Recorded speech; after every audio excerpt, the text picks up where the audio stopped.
Gist भी है, ठीक, यूरोलॉजिस्ट भी है और गैस्ट्रो का काम भी कर रहा है। ठीक है। So, इस वजह से एनेस्थीजियोलॉजिस्ट की जगह वेस्ट में तो अब पेरी ऑप फिजिशियन का नाम ज़्यादा एनेस्थीजियोलॉजिस्ट के लिए मौजू करार दिया जाता है कि they are peri op physicians, क्योंकि थिएटर में दे आर ओनली अवेलेबल। इस वजह से एनेस्थीजियोलॉजिस्ट के लिए बहुत ज़रूरी है कि he should be specialize, he should be up to date in dealing all the possible complication, जो भी कॉम्प्लिकेशन दौरान ऑपरेशन आ सकती हैं वो इनको डील कर सके। बिल्कुल सही।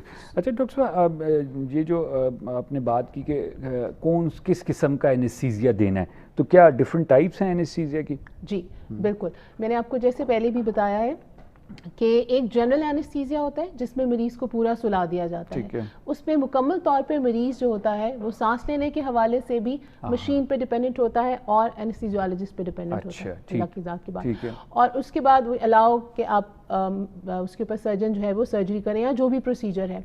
बाज़ औक़ात ऐसा होता है कि आपको पूरे जिस्म की बेहोशी की ज़रूरत नहीं होती, जिस तरह से किसी ख़ास अज़ा की सर्जरी है, बाजू की या टांग की सर्जरी है। तो ऐसे में हम मरीज़ को खुद ऑफ़र करते हैं, उसको बताते हैं कि आपके लिए ये भी ऑप्शन है कि आपको उस खास हिस्से की का वो खास हिस्सा सुन कर दिया जाए। तो इसको रीजनल एनेस्थीसिया कहते हैं। रीजनल एनेस्थीसिया में या तो हम पेशेंट को बता देते हैं कि बेहतर है, या पेशेंट बाज़-औक़ात इस कदर कॉम्प्लिकेशंस के साथ होते हैं कि उनके लिए मौजू वही होता है, जनरल एनेस्थीसिया देना थोड़ा उनके लिए खतरा होता है, तो उसको हम वो ऑफ़र करते हैं। रीजनल एनेस्थीसिया के अलावा हम नर्व ब्लॉक्स, यानी अगर हाथ की सिर्फ सर्जरी है तो हम उस हाथ की नस को सुन करके उसकी भी सर्जरी करा सकते हैं। इसको नर्व ब्लॉक्स कहते हैं। इसके अलावा not confined to that, operation के बाद जो मरीज को पेन होती है जिसको हम पोस्ट ऑप पेन कहते हैं, या जो ऑन्कोलॉजी के पेशेंट खुदा न खास्ता पेन के साथ आते हैं जिनकी सर्जरी नहीं भी होती, उनको भी एनेस्थीसियोलॉजिस्ट ही, उनके जो पेन स्पेशलिस्ट होते हैं वो डील करते हैं। ज़बरदस्त, ठीक। अच्छा डॉक्टर साहब, वाइटल साइंस के आपने जिक्र किया कि जो हार्ट बीट और ये चीज़ें, हम लोग ये समझते थे कि भाई सिर्फ जो है बेहोशी दे के आप लोग चले जाते हैं। ये इंटरेस्टिंग चीज़ आपने बताई है कि क्योंकि ज़ाहिर बात है हम भी देखते हैं कि जी सर्जन तो सिर्फ ऑपरेट कर रहा है, आप किसी के वाइटल साइन ऊपर जा रहे हैं, नीचे जा रहे हैं, उसकी ऑक्सीजन लेवल है, पता नहीं क्या क्या होता है, तो वो बेसिकली आप लोग डील कर रहे होते हैं। बिल्कुल, ना सिर्फ पेशेंट का ब्लड प्रेशर, पेशेंट का हार्ट रेट, पेशेंट की वेंटिलेशन या जो सांस लेने का निज़ाम है, क्योंकि जनरल एनेस्थीसिया में वो भी मुकम्मल तौर पे एनेस्थीसियोलॉजिस्ट के कंट्रोल में होता है। पेशेंट खुद से सांस नहीं ले रहा होता, तो उसको मशीन पे मुंतकिल कर दिया जाता है।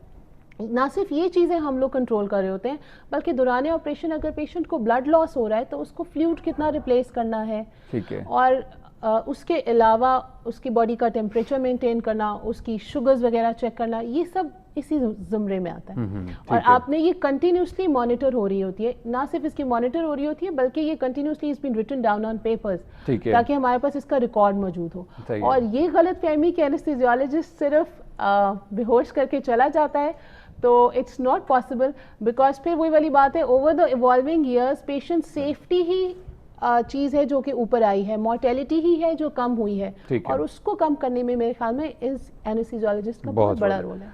ज़बरदस्त। डॉक्टर साहब, हमारे कॉलर हैं, कॉल ले लेते हैं, प्रोग्राम में खुशामदीद कहते हैं। कौन बात करें, कहाँ से बात करें? अस्सलाम वालेकुम। वालेकुम सलाम जी, फरमाइएगा। मैं आपदा बात कर रही हूँ पिंडी से। जी, क्या पूछना चाहेंगी डॉक्टर साहब से आप? मैं ये पूछना चाहती हूँ कि मुझे सर्जरी के दौरान स्पाइनल एनेस्थीसिया दिया गया था। सही।